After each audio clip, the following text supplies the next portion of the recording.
Guess who's back? Back again. 53-man Vikings roster projection is back. Tell a friend. So the Vikings night practice is in the books, so we may as well take a look at who has separated themselves, who could make the practice squad, who could make the roster, as the Vikings have hit basically the midway point of training camp as we barrel into preseason coming up on Sunday against the Raiders. So there's been some shifting.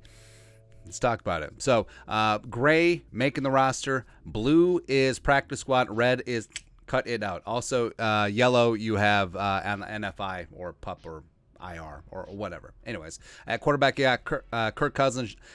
And I do think that as of right now, even though Kellerman has seen some high highs, he's had some maddeningly inconsistencies. Whether it's fielding the snap cleanly, whether it's been a 2-minute drill, it's been tough. And the thing that keeps you back is the highlight reel throws. It's like, can we see more of that and less of the bad stuff? But I think as of right now, the coaching staff is probably more comfortable with Sean Mannion. And I know that's weird to say, but sort of is what it is. But they obviously want to keep Kellerman in the sphere. Now, there could be some concern that he could be poached. A team picks him off of waivers as the Vikings try to get him on the practice squad. That could be the only reason why the Vikings would carry 3 quarterbacks on the roster and then trim a 53-man spot from somewhere else. But we'll see. Running back wise, yeah, it's pretty straightforward. Dalvin, Madison, King Kenne, Ty Chandler, the rookie from UNC, and then you got UDFA Brian Koback making the practice squad. So 4-1.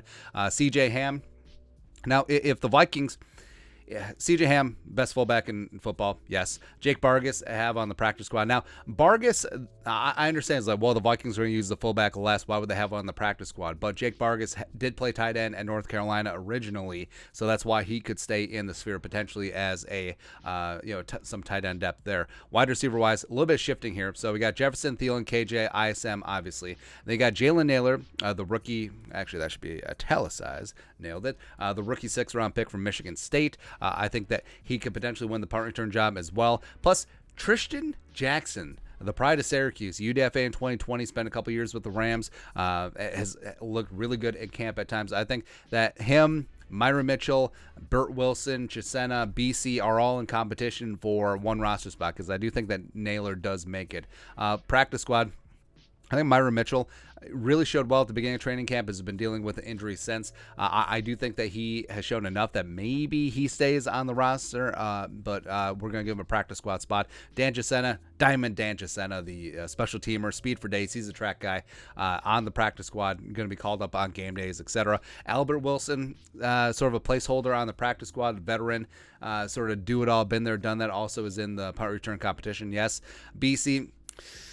BC started out training camp looking good and was also at the beginning of OTAs, like him and BC and KJ were rotating as wide receiver 3. But I think it's not so much anything about BC, but some of the other young guys have really stepped up. Hennigan, no go, as well as Blake Prohl, like we mentioned, is going to be on the NFI list.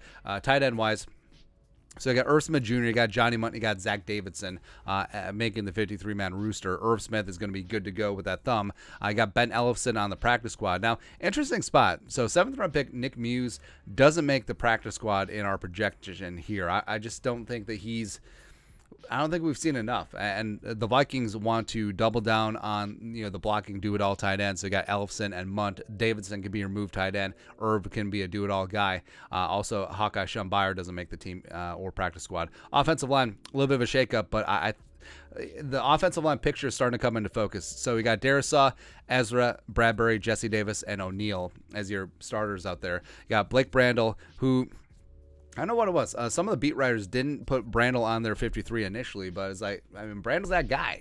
He's going to be the swing tackle. He's been running with the second team left tackle. He stepped in for Darisaw when Darisaw missed some time with that arm injury. So there you go. Austin Schlottman, the veteran utility interior offensive lineman. Chris Reed as second team center for now. And Ed Ingram as a second team right guard for now. And then cut, you got Udo, you got Timon Paris, Wyatt Davis. That one hurts. That one does hurt, but maybe they try and trade him. Maybe a team still sees potential in the 2021 third-round pick, but he just hasn't risen up, and he's had opportunities to run with the twos there's been opportunities to run with the twos, and Davis has just been stuck with the threes. I don't get it. Sokol, the UDFA from Sacred Hat, no go. Kyle Hinton, who they've been working in on second team, he makes the practice squad as a utility interior offensive lineman. Also, Vidarian Lowe, a day 3 selection from the University of Illinois. Defensively, not a whole lot change. 6 interior defensive linemen: Diesel, Dalvin Phillips, Armand for Watts, Bullard, James Lynch, and Osazio Odemeyu coming from the Gophers. Julian Taylor and Twyman, 2 on the practice squad. Although maybe McGill pushes, it's possible. Edge rushers: Daniil Zadaris, DJ are going to be 1, 2, 3.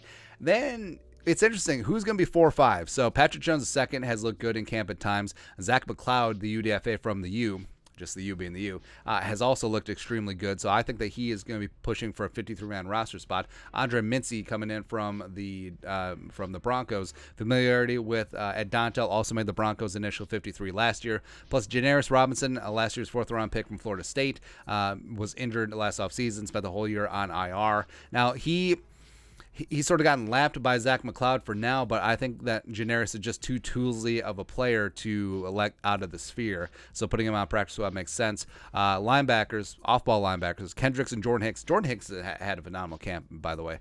Brian Asamoah, Troy Dye.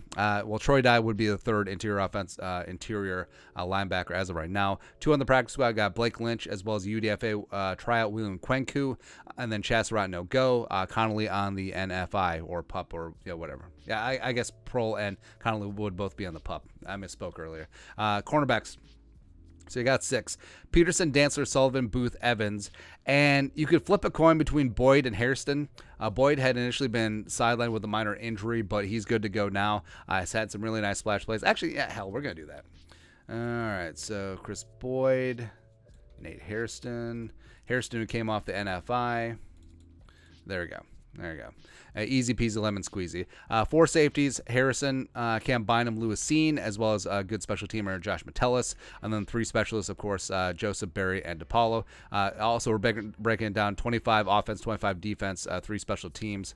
As well as your 60-man practice squad. So you got Mond, Bargus, Jacena, Burt Wilson, Brian Koback, Myron Mitchell, Nick Muse on the practice squad, Verdanian Lowe, Kyle Hinton on offense, Twyman, Julian Taylor, Janaris Robinson, Andre Mincy, Blake Lynch, William Kwenku, Nate Hairston on defense. So that's it. That's our 53-man roster projection post-Monday practice. What are your thoughts and our thoughts? Where did we get it right? Let us know in the comment section below. Subscribe for daily Vikings takes. Want to support the work? Put a little something in the Venmo. But till next time, Skol, production value.